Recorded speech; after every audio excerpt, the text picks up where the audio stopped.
কৈছিল যে তাই আহোম ছাত্ৰ সন্থাৰ ল'ৰাই ধৰিব, আপুনি কেলে পেলালে?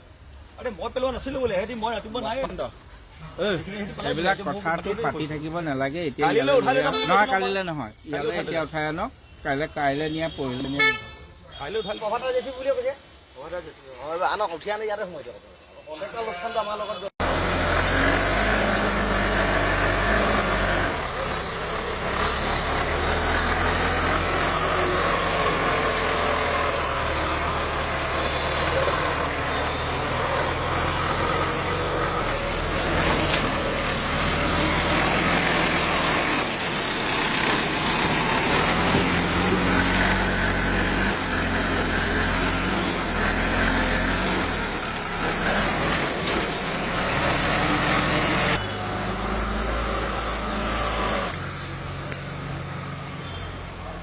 নাই ঐতিহাসিক যমুনালৈ ভাবুকি আহিছে, সেই কথাটো আমি বাৰেপতি কৈ আছোঁ। চৰকাৰ বা প্ৰশাসনক আমি জনাই আছোঁ, যমুনা উচ্ছেদ হ'ব লাগে, বেদখলমুক্ত হ'ব লাগে, যমুনাৰ জলৰাশিয়ে ভৰি থাকিব লাগে, তেতিয়া দৌলটো বাচি থাকিব আৰু পুখুৰীটো বাচি থাকিব।